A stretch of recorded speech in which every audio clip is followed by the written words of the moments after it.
est à la contre-la-route solidaire. On vient d'arriver à la PAF, la police aux frontières. Donc on est vraiment sur la frontière Italie-France. Donc c'est là où pas mal d'exilés soit arrivent à passer la frontière et à faire leur demande de droit d'asile, soit sont refoulés souvent illégalement par les forces de l'ordre. C'est un lieu quand même hautement symbolique, quoi.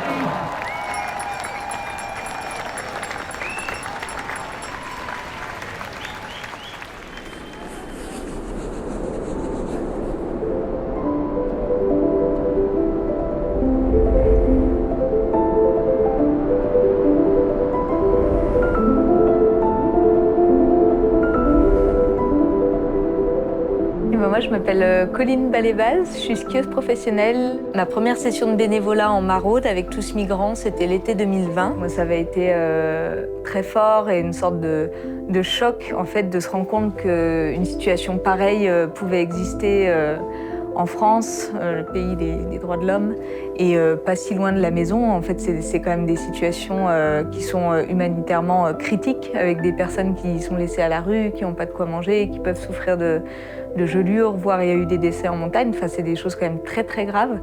Et au fil de ces sessions-là de bénévolat, je me disais aussi, mais la région du Briançonnais, c'est peut-être j'aurais pensé pour le ski, enfin en tout cas une région de ski et de montagne. Et j'avais envie de faire un projet où c'était possible de parler des deux et peut-être de créer des ponts entre ces deux réalités.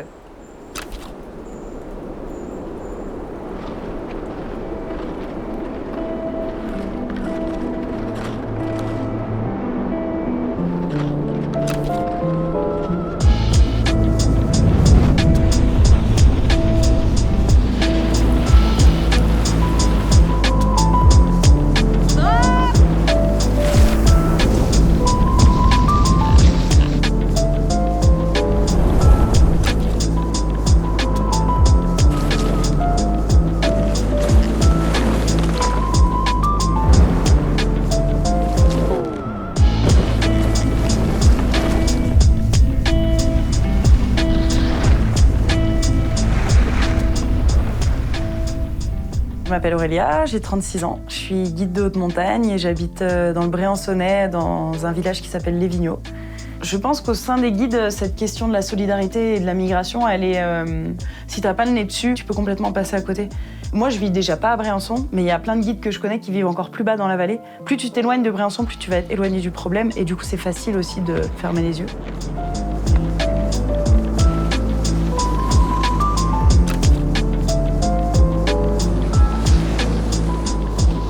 Je m'appelle Victor Davier, je suis snowboarder professionnel. Je viens des Hautes-Alpes, donc le sud du département dans lequel on est là.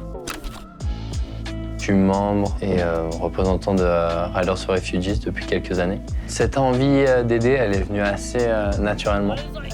Au fil de ma carrière, pas tout de suite, parce que je pense que quand on est jeune, on est focalisé sur des choses beaucoup plus fun, beaucoup plus égoïstes, des plaisirs voilà, simples.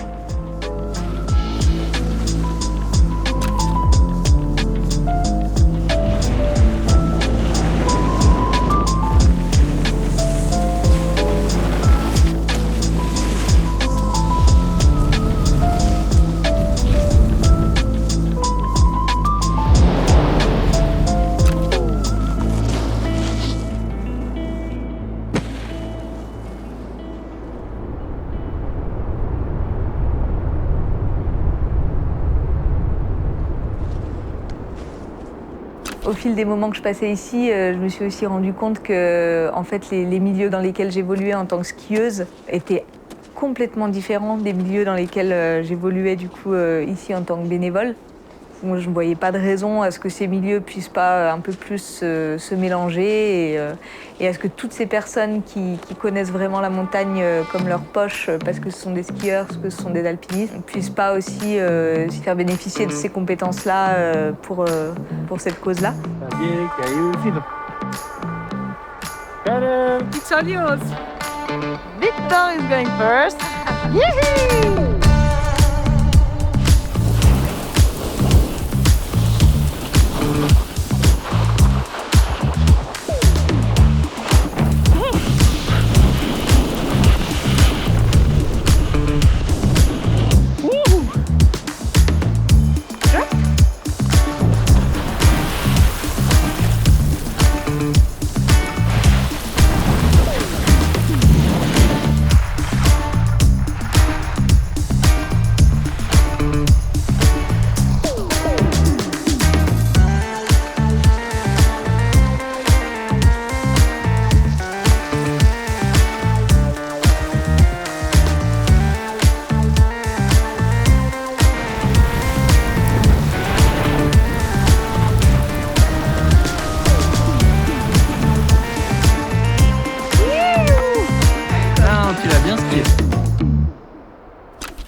Tout le monde profite de la montagne dans le coin. Et à côté, il y a des gens qui galèrent.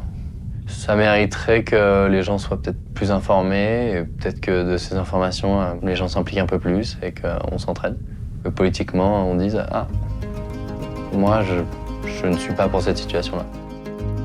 Je pense que ce qui se passe là dans le Briançonnais au niveau de la solidarité, ça peut être lié à une solidarité montagnarde, mais aussi juste à une solidarité assez universelle de ne pas laisser des personnes dans la galère sans aide, quoi.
C'est un paradoxe qu'une même montagne puisse être utilisée comme un espace de loisir et comme un espace de souffrance. Il y a une espèce de contradiction qui est extrêmement dérangeante quand on habite à Briançon, de se dire, mais en même temps, on profite de cet endroit-là qui est sublime, et en même temps, on sait qu'il y a des personnes qui meurent tous les ans.